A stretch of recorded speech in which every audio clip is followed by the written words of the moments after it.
Boa noite, tudo bom? Vamos lá, vamos começar. Bom, primeiramente, muito obrigado por todos vocês estarem aqui. E, ao mesmo tempo, dizer da importância de a gente chegar ao nosso terceiro Demo Day. Tá? Este é um evento para nós, que ele é um elo, né, do que a gente faz com as startups e com o mercado.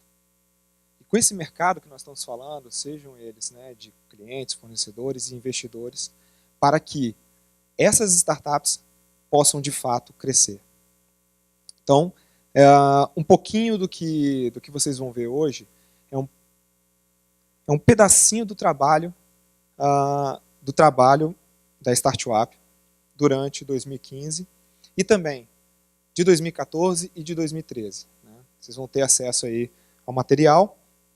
E eu queria, para começar e para prepará-los para este evento, queria fazer uma apresentação.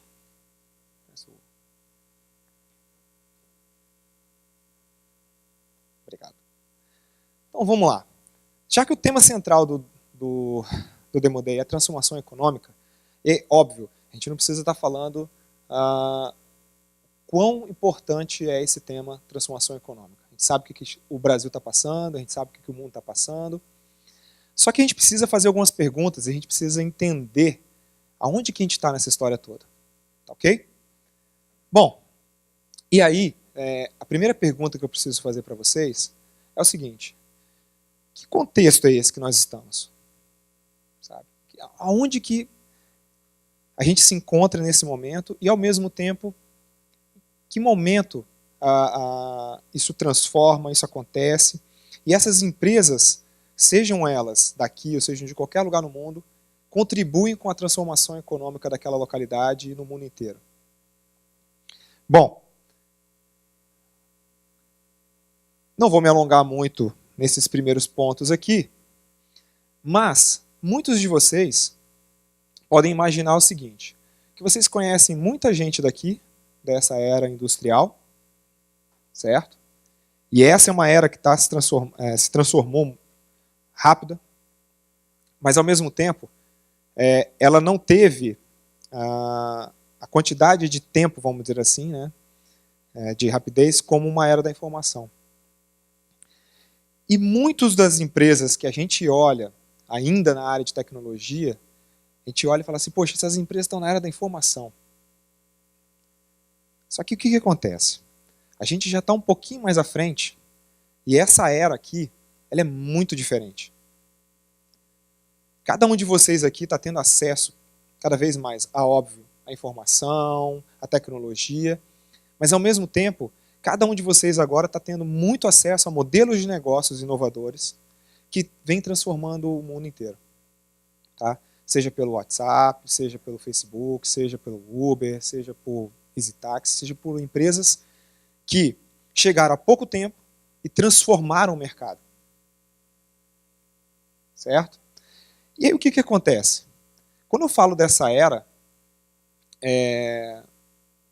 várias características dela são importantes a gente entender.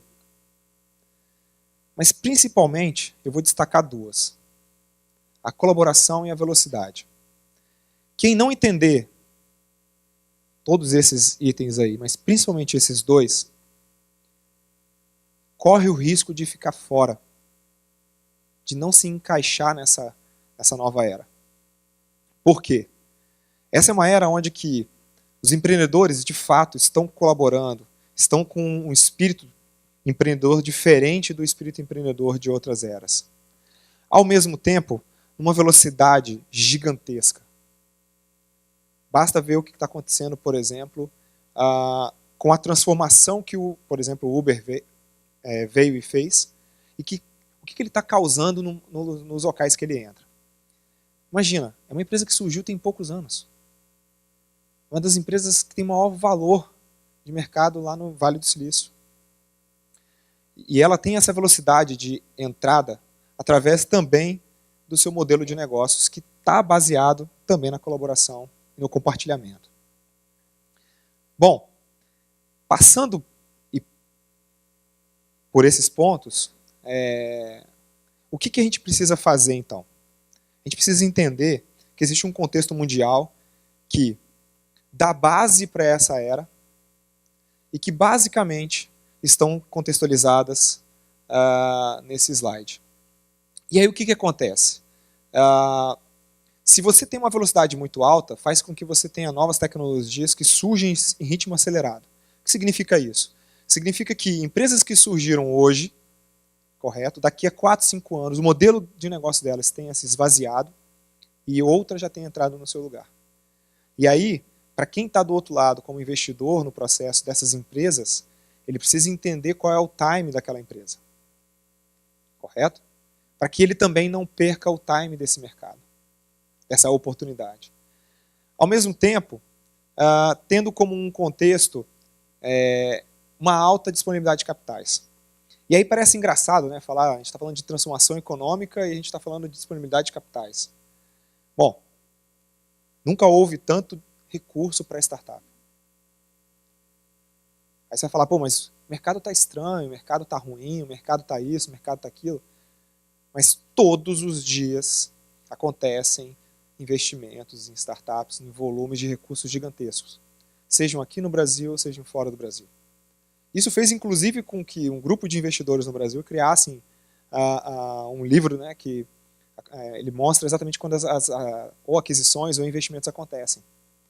Então, assim, esses investimentos acontecem todos os dias. E de volumes de recursos gigantescos. Bom, partindo disso, você tem também um foco na competitividade. Você pega um modelo de negócio como um do EasyTax, que sofre uma entrada de um Uber, como no Brasil, né, principalmente no Brasil, e que começa a competir com um mercado que não estava preparado nem para o EasyTax nem para o Uber. E aí o que acontece? Parem para analisar por que então aquelas cooperativas de táxi, vamos dizer assim, que tinham tudo na mão, os taxistas, os táxis, os clientes, não fizeram um aplicativo como aquele. Por que será? Bom, com isso, olha só que interessante esse slide. Esse slide ele foi feito por um grupo de Venture Capital, analisando um pouco essa timeline do primeiro momento de startups no Brasil. Okay? E aí vocês devem com certeza lembrar e conhecer esses players. A diferença é que aquele player lá de cima aqui, este é o Terra, então né, existe ainda. E ao mesmo tempo, existem vários grupos de investimento aqui, certo? Que foi até o primeiro momento ali que teve a bolha da internet. E aí o que aconteceu?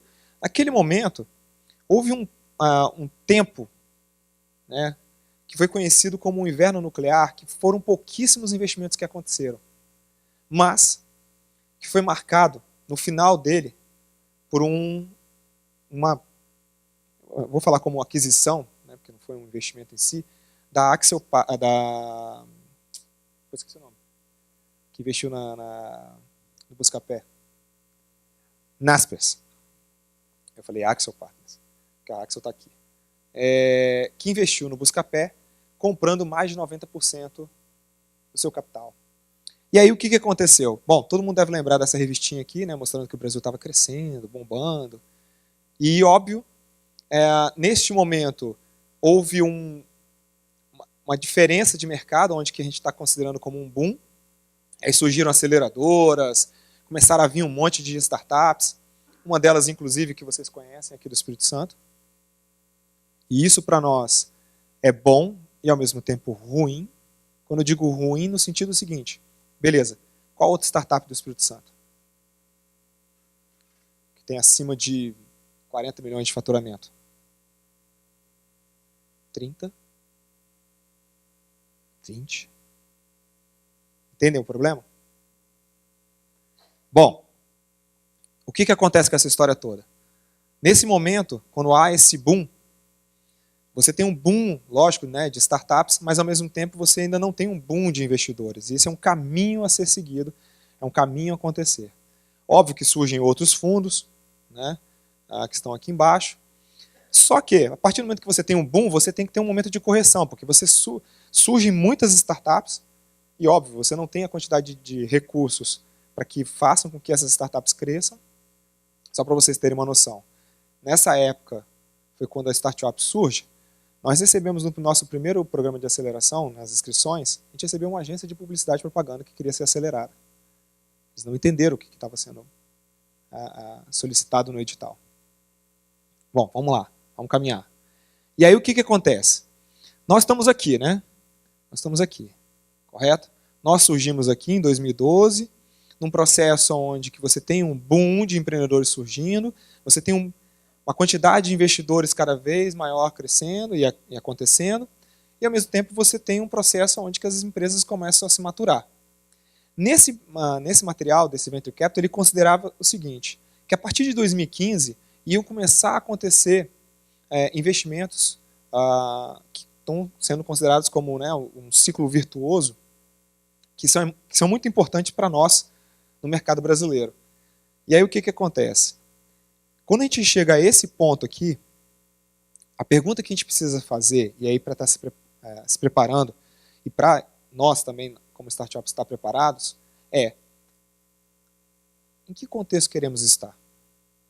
Esse é o momento, neste Demo Day, que essa pergunta precisa ser respondida. Vocês terão acesso a empresas que estão em estágios diferentes, vocês receberão conhecimentos aqui, e que a gente precisa basicamente sair deste evento respondendo essa pergunta. Em que contexto que a gente quer estar? Se a gente quer estar num contexto onde os nossos empreendedores não têm acesso a capital, não participam desse processo, dessa história do empreendedorismo, e só vamos ficar observando, ou não. Vamos construir um ecossistema forte, vamos construir um ecossistema forte de empreendedores e investidores para que, então, não só o Espírito Santo, mas como o Brasil como um todo, entre num outro tipo de contexto. É essa a pergunta que a gente precisa responder. Espero que vocês gostem do evento. Fizemos com o maior carinho e boa noite a todos.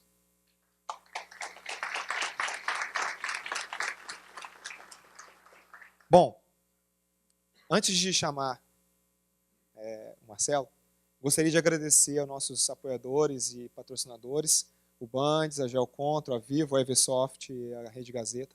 Sem vocês, a gente não estaria fazendo, óbvio, esse evento. E agradecer novamente para que vocês, como empresas que participaram desse processo com a gente, entendam a importância de um Demo Day, tanto para a startup quanto para o ecossistema.